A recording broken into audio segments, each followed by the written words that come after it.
వేసవకాలం వచ్చేసిందండి. వేసవకాలం అనగానే మనకి ఏం గుర్తొస్తాయి? ఏసీలు, ఫ్యాన్లు, మామిడికాయలు. మామిడికాయలు అంటే గుర్తొచ్చింది. అమెరికాలో ఇండియన్ మామిడికాయల కోసం కొట్టుకు చస్తున్నారంట. ఎంత టేస్టీగా ఉంటాయని. ఎప్పుడు వస్తున్నాయా అని చూస్తున్నారట. మరి ఇప్పుడు షుగర్ ఉన్నవాళ్ళు మామిడికాయలు తినచ్చా లేదా అని. చాలామంది షుగర్ ఉన్నవాళ్ళు సమ్మర్ అయిపోగానే బరువు పెరిగి దాంతోపాటుగా షుగర్ పెరిగి వస్తారు. వస్తే ఏంటి అంటే కొంచెం మామిడికాయలు తిన్నారండి, కొంచెం లేకపోతే స్వీట్స్ తిన్నారండి, ఇట్లాంటివి చెప్తుంటారు. అసలు షుగర్ ఉన్నవాళ్ళు మామిడికాయలు తినచ్చా తినకూడదా ఇది చెప్దాం. షుగర్ ఉన్నవాళ్ళు ఓవరాల్గా చూసుకుంటే మామిడికాయ తినచ్చు. సైన్స్ ఒక్కసారి చూద్దాం దీని వెనకాల. అసలు షుగర్ గురించి మనం మామిడికాయల గురించి తెలుసుకునే ముందు గ్లైసిమిక్ ఇండెక్స్ అంటే ఏంటి, గ్లైసిమిక్ లోడ్ అంటే ఏంటి తెలుసుకోవాలి. గ్లైసిమిక్ ఇండెక్స్ అంటే మన తిన్న ఫుడ్తో షుగర్ బ్లడ్లో ఎంత ఫాస్ట్గా పెరుగుతుంది అని. ఆ గ్లైసిమిక్ ఇండెక్స్ 55 కన్నా తక్కువ ఉంటే అవి స్లోగా పెరుగుతాయి అది తినడం వల్ల అని. అదే 70 కన్నా ఎక్కువ ఉన్నాయనుకోండి ఫాస్ట్గా పెరుగుతాయి అనేది అర్థం అనమాట.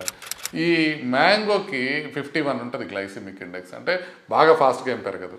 అదే గ్లైసిమిక్ లోడ్ అనేది ఇంకోటి ఉంటుంది. గ్లైసిమిక్ లోడ్ అంటే అసలు యాక్చువల్గా మనం తిన్నదాంతో ఎంత కార్బోహైడ్రేట్ కంటెంట్ వస్తూ ఉంది అని.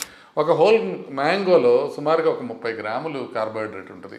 అంటే 4 క్యాలరీస్ వస్తాయి ఒక గ్రామ్ కార్బోహైడ్రేట్తో, అంటే 120 క్యాలరీస్ వస్తాయి ఒకటి తింటే. సో ఇక్కడ ప్రాబ్లం ఏంటంటే అమెరికాలో న్యూట్రిషనిస్టులు కానీ డాక్టర్లు కానీ అంతా చక్కగా తినచ్చు మ్యాంగోస్, షుగర్ ఉన్న వాళ్ళు ఏం ప్రాబ్లం లేదని చెప్తారు. ఇండియాలో డాక్టర్స్ ఏంటంటే మ్యాంగోస్ తినడం మంచిది కాదు అని చెప్తుంటారు. ఈ డిఫరెన్స్ ఎందుకు వస్తుందంటే ఒక కల్చరల్ డిఫరెన్స్ వల్ల వస్తూ ఉంటుంది. ఏంటి అని అంటే మనం అమెరికాలో ఏం చేస్తారంటే ఒక మొత్తం ప్లేట్లో హాఫ్ ప్లేట్ వెజిటబుల్స్, ఒక 1/4 ప్లేట్ మీటు, ఇంకొక 1/4 ప్లేట్ ఫ్రూట్స్ పెట్టుకుంటారు, అలా తింటారు. మనం ఫ్రూట్ తినాలంటే ఎలా తింటామంటే పప్పు తినేసి, కూర తినేసి, చారు తినేసి, పెరుగు తినేసి, చేతులు కడుక్కొని, తర్వాత రిమోట్ తీసుకొని కప్పులో మామిడికాయలు, తర్వాత ఒక ఫోర్క్ తీసుకొని టీవీ ముందు కూర్చొని తింటాం. అంటే మనం మామూలుగా తినేదానికన్నా ఎక్కువ క్యాలరీస్ అవుతున్నాయి, అందుకని మనం తినద్దు అంటున్నాం. కానీ ఆహారంలో భాగంగా తింటే ప్రాబ్లం లేదు, మోడరేట్గా తింటే ప్రాబ్లం లేదు. మీరు ఫ్రూట్ తీసుకున్నారనుకోండి ప్రాబ్లం లేదు. ఆ విలువ మనం వేరే కార్బోహైడ్రేట్ తగ్గించుకోవాలి. కానీ ఇంపార్టెంట్ థింగ్స్ కొన్ని ఉన్నాయి.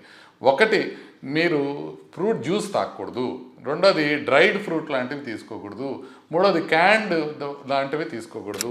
దాన్ని ఫ్రూట్ తీసుకునేటప్పుడు దాన్ని ప్రోటీన్తో కలిపి తీసుకున్నారంటే కొంచెం స్లోగా అబ్జర్వ్ అవుతుంది, అది అడ్వాంటేజ్ అవుతుంది. మార్నింగ్ టైంలో ఎక్సర్సైజ్కి ముందు తీసుకుంటే ఆ క్యాలరీస్ అన్నీ ఎక్సర్సైజ్కి ఉపయోగపడతాయి. ఈ జాగ్రత్తలు తీసుకుంటే శుభ్రంగా మామిడికాయలు తినచ్చు.